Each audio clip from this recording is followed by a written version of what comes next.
So we often see companies refer to the Malta Permanent Residency Program as the lowest cost route to get permanent residency in Europe. My name is Ilana. I am the strategic partner for the Latitude Group in Europe.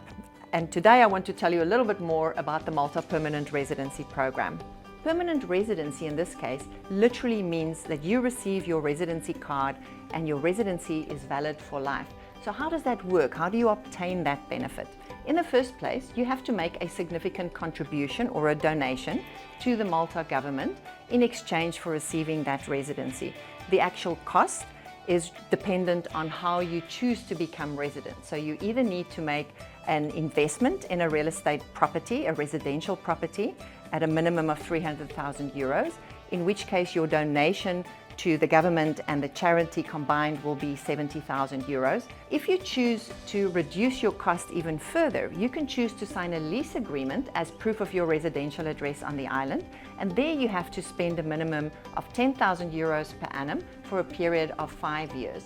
In addition to making that lease agreement, you then have to contribute a total of 100,000 euros to the Malta government. 98,000 goes to the government and 2,000 euros goes to a charity of your choice.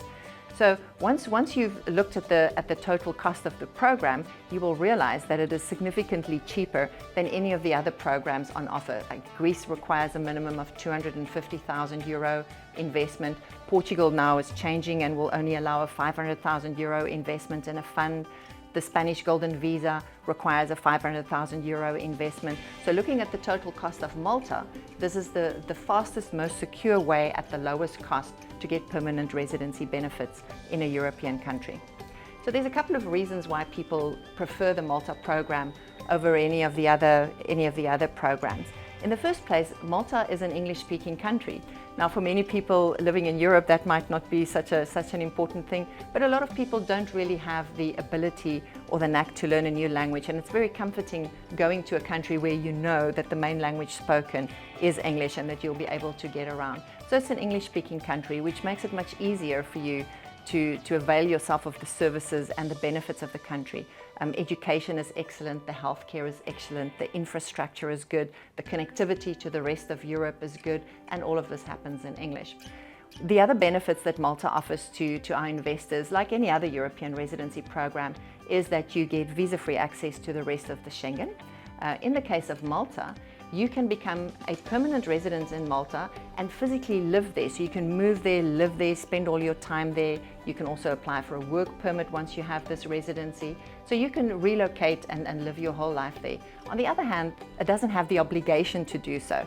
So if you receive your residency permit and you decide you don't really want to spend all your time in Malta, you want to travel a bit to the rest of Europe or stay in your home country, you can do that. So there's no obligation to spend any time in Malta in order to renew this residency card, because it is a permanent residency card related to the residential address you have on the island.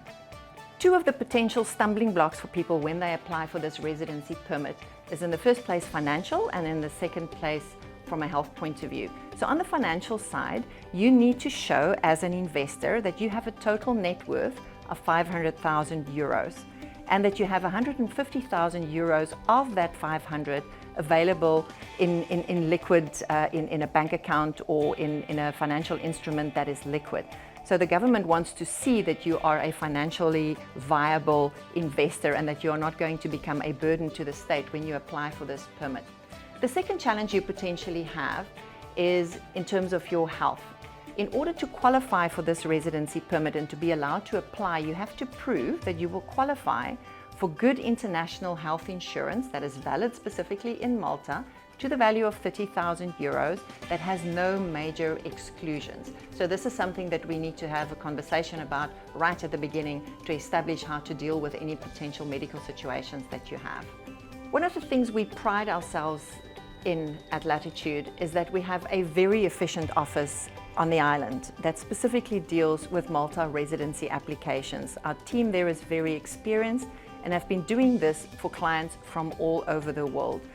The Malta regulations are quite strict, so when you start this application process, it's very important to have a local partner that has an agreement with the government, that is licensed to do the work, and that is skilled and experienced enough to provide a smooth journey. The Malta legislation and the process that they put our clients through from a due diligence point of view is quite onerous. So it helps if you're dealing with somebody that has done this multiple times and can walk you through the process. So in terms of the requirements, the biggest focus is on the source of wealth and the source of funds of the client. So there's a lot of other information that's required in this process, but you really have to have very good documentation in terms of your source of wealth and your source of funds. So how did you earn this money? Can you prove how you earned it? And that makes your journey a lot smoother. If you would like to receive some detailed information on this program and a personalized quote or have a consultation with one of my colleagues, please do go to our website and register your information there, and we will be in touch.